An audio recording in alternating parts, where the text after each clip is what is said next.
Hi there, my name is Robert Hawking. I'm the host of The Creators. This week's interview focuses on a discussion around the mindset and psychology of effective entrepreneurs and leaders. In this two-part interview, you'll meet Stuart Hillston, a fellow who spent years as an entrepreneur and business coach when he was faced with the thing we all fear most in business, failure. For Stuart, as he was going through this experience, he realized how difficult it was to share what he was going through with those around him, and so he decided to train in psychotherapy to help provide intimate knowledge related to what his clients go through. What's fascinating about our discussion is the fact that we don't consider enough the emotional impact of putting your heart and soul into something and hoping people love it as much as you do. As always, The Creators is about the human decisions and drives that lead to great ventures, and Stuart has a lot to say about staying mentally healthy along the way. Thanks, and I hope you enjoy this interview. Good morning, Stuart Hillston. I'd like to welcome you to this episode of The Creators. Thank you so much for joining us from lovely Oxford in the UK. Is that right? Oh, near enough. Near enough. So yes. Stuart Hillston is a fellow that I have liked and known for a number of years through a relationship that we originally formed at Oxford University. Stuart is a long time entrepreneur with a ton of experience who recently, well, not that recently, a few years ago, made a decision to shift his focus into becoming a therapist and a coach specializing in working with entrepreneurs and leaders. So Stuart runs the practice, The Mindful Entrepreneur, and I just want to say a big welcome to you, Stuart. Thanks for joining us. Thank you, Robert. It's my pleasure. So Stuart, the reason that I was so excited about interviewing you is because as somebody that has been an entrepreneur and as someone who has basically had seen both success and failure, I know that it is an emotional roller coaster, not just for, it wasn't just an emotional roller coaster for me, it was an emotional roller coaster for the people around me, whether they're friends that had to listen to me whine and moan, because of the trials and tribulations, or whether the impact that some of my entrepreneurial decisions had on my family. It was a tough business. And I was really interested to hear, some of your experiences. And I was excited to finally speak to somebody who actually recognizes the importance for entrepreneurs to think about mental health when they start out on the journey. So the first thing I wanted to ask you, Stu, is if you could give the viewer some background on your life as an entrepreneur and what brought you to make the switch to become a therapist and coach.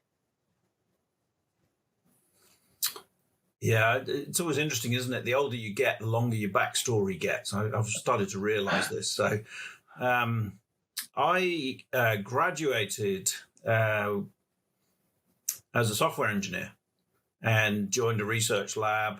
And, I didn't really have much interest in entrepreneurship, and I got headhunted by a startup so long ago that we didn't call them startups, we called them new businesses, and joined three other people on that roller coaster that you described. 12-year roller coaster from starting with nothing, 7 years later, 25 million pounds of turnover globally.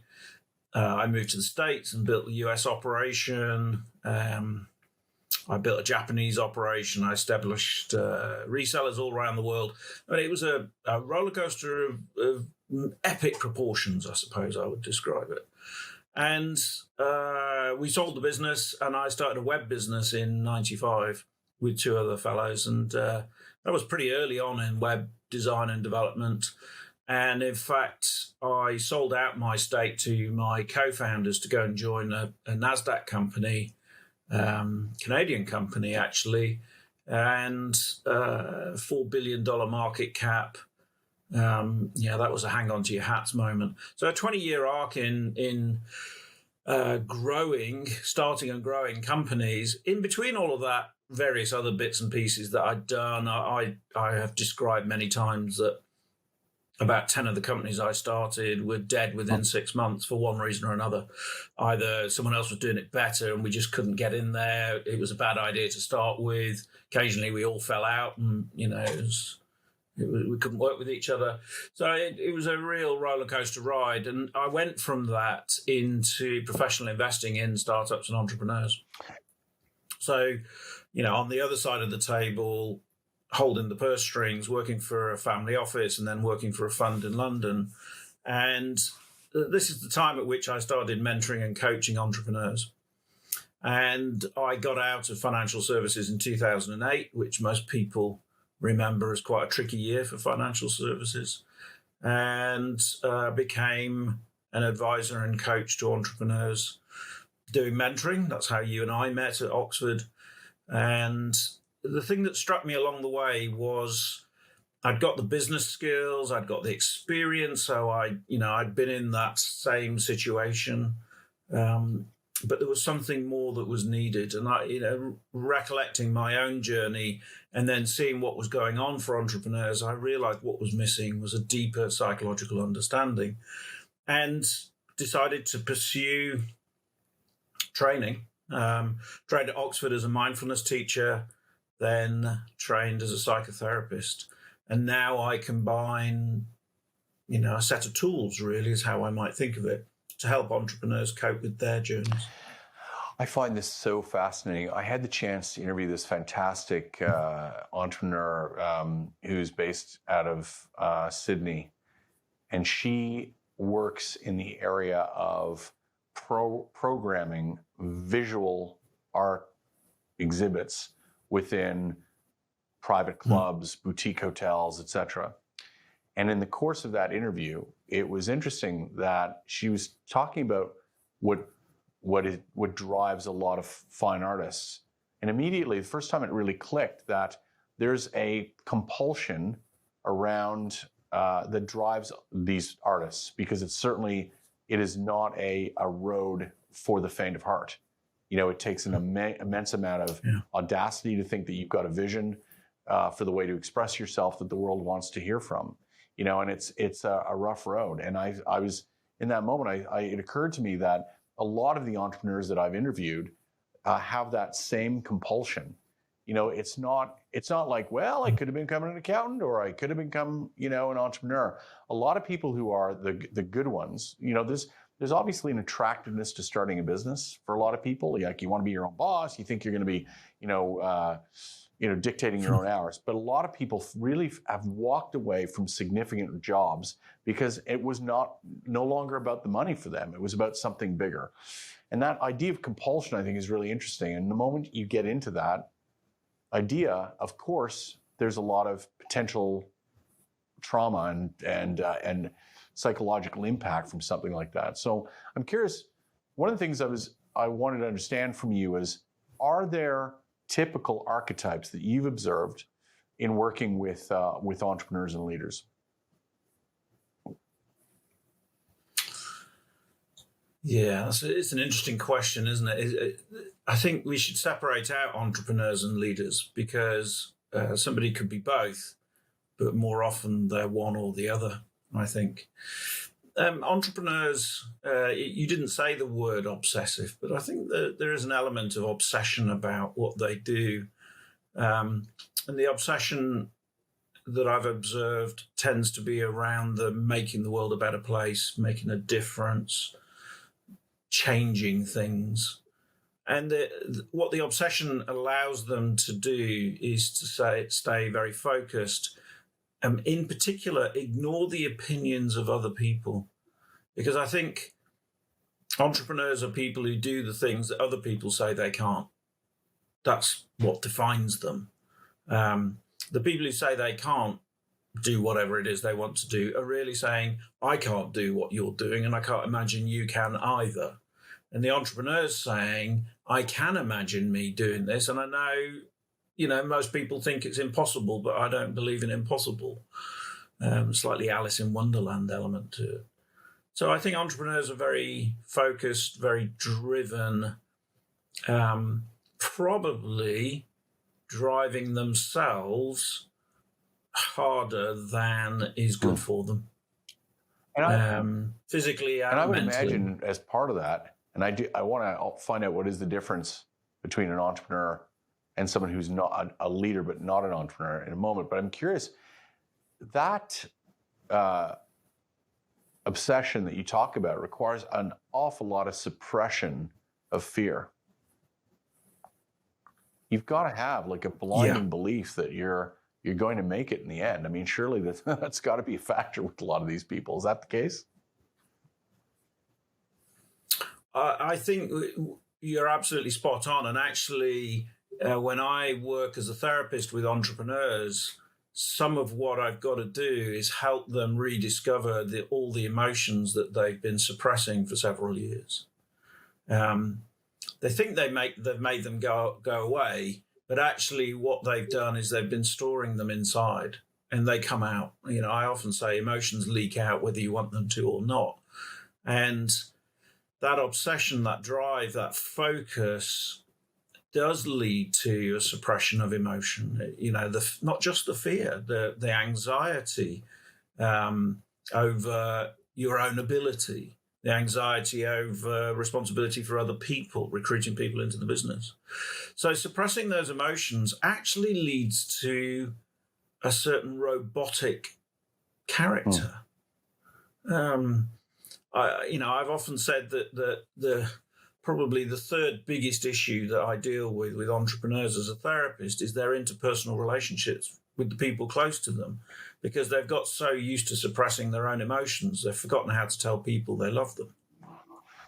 And the people that think they love them, don't take very kindly to not hearing it very often. So I think one thing leads to another, but yes, suppressing the fear is a starting place. It's interesting. And I don't want to get too far down a rabbit hole, but I think that there's a bit of a two-edged sword, because in an entrepreneurial context, you often have people that you think love you when you're successful, and meanwhile you may have a family behind you, that you're not telling you love often enough, because they're not part of that kind of high energy obsession that you wake up to every day.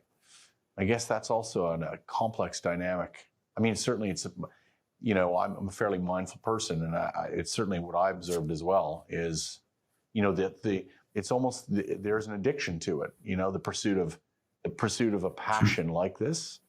But I want to come back to that, because I'm interested in the safe harbor that someone like you plays for someone, in that state of mind. But I want to, before we move into that, I'd like to actually ask you, so what's different between an entrepreneur and a leader that isn't an entrepreneur, but a leader within an organization?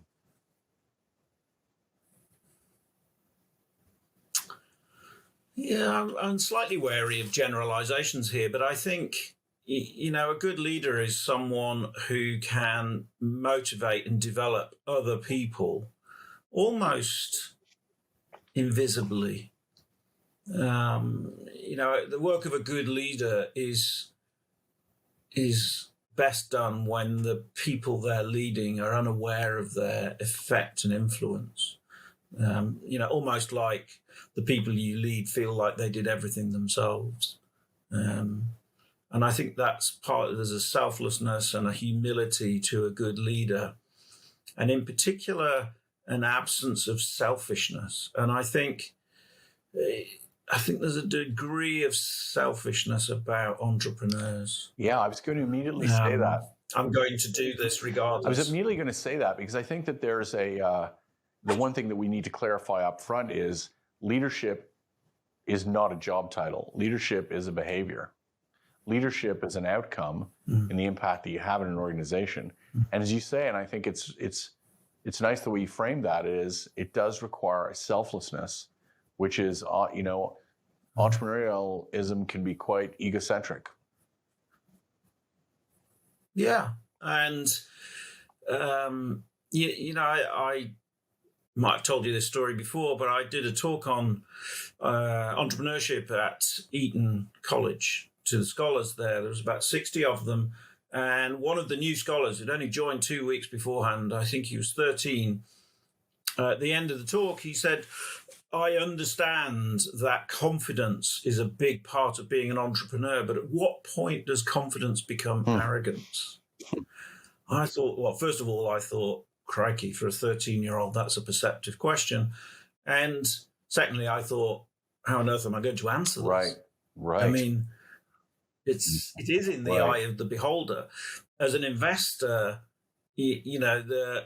there's a sort of truism that the more I disliked the entrepreneur, the better investment he probably or she probably was. In the sense that they had that selfishness, that drive, that egocentric desire to change the world, and it's ultimately it's what undermines them in the role. There is a point at which their organization grows to the point where it needs a leader at the top, not someone who's so self-centered. And unless they make that transition, it can spell trouble for the founding entrepreneurs. But I thought that question was really telling. We do look for confidence. It's a sad fact that investors are more impressed by a good pitch than they are by a poor pitch. And so, that ability to, as Rumpole used to say, stand on your hind legs and tell a good story is an essential part of that entrepreneurship. And that, again, is about suppression of fear. Right. So, there's that saying that it's lonely at the top. And as somebody who's been in business for a long time, I can tell you I can relate to that, because there is an expectation that's placed on you. I remember, the first venture I scaled up significantly, I took for granted the fact that people were looking at me to be something greater than the human that I was. They needed me to basically be, to show that confidence even when I didn't feel confident. They needed me to suppress my emotions, because they were picking up on that. And it dawned on me, I think later than I wish it had. I don't think I really understood early enough that I had a duty of care to the people that were following me to operate at a certain level constantly for them. I didn't really get that. And I'm curious, that loneliness is what I'm really, when telling you that story, that's what I mean, is that it is quite lonely at the top, because you've got to be something greater. So, what kind of port in the storm does someone like you that does the work you do with entrepreneurs and leaders, what are you typically providing these individuals in the work that you do? What do they turn to you for? I think I have two types of client.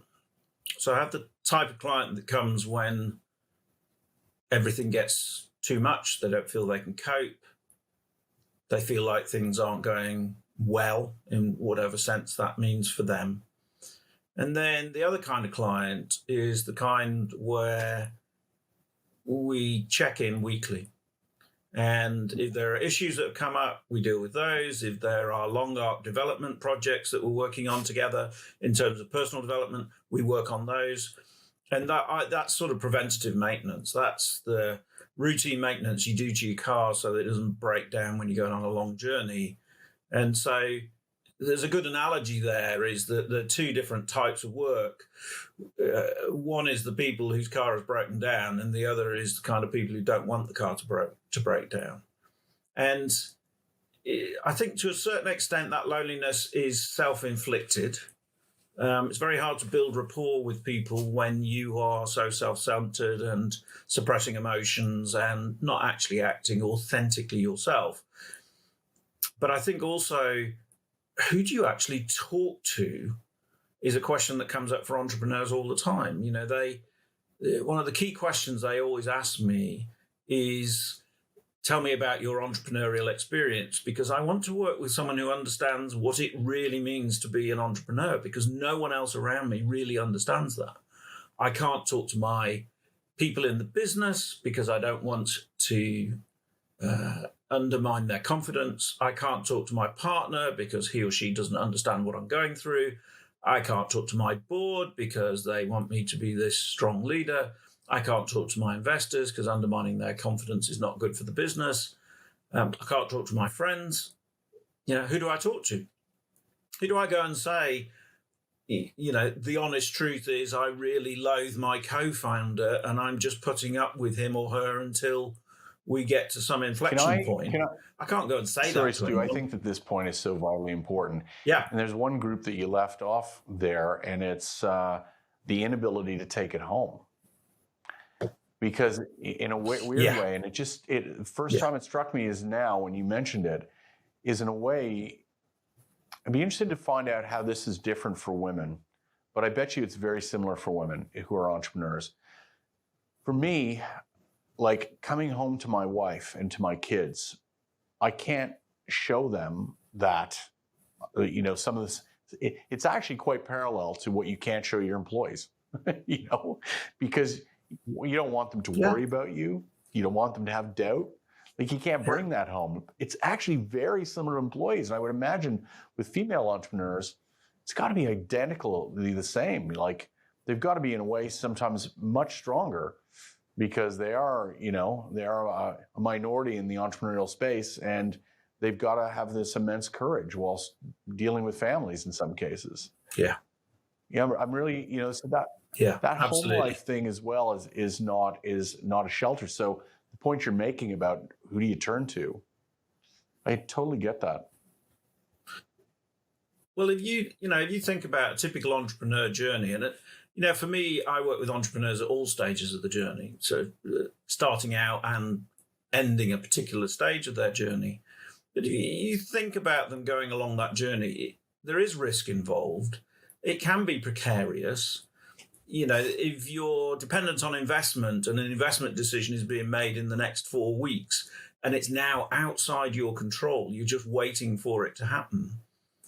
That's nerve-wracking, anxiety-inducing, desperate times, anger emerges and all those sorts of things. And you go home and you've got to suppress all that.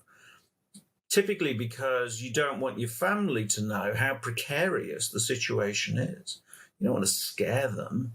And I remember going through this several times that, the future of the business hung in the balance. You don't go home and say to your partner, look, we might not be able to pay the mortgage as of next week if this decision doesn't come in. And so you don't. And slowly but surely, the places you can talk about this dry up. And yet, when you think about the best sources of emotional support, you would think it would be at home. This is the end of part 1 of our 2-part interview. I hope you enjoyed meeting Stuart. In part 2, we discussed the importance of vulnerability, managing fear, the relationship of substance abuse and entrepreneurship, and the advice he'd given to his younger self if he was starting over again. As always, we'd really appreciate if you'd like this video and please subscribe for more insight into the humanity we find in business. Thanks for paying attention.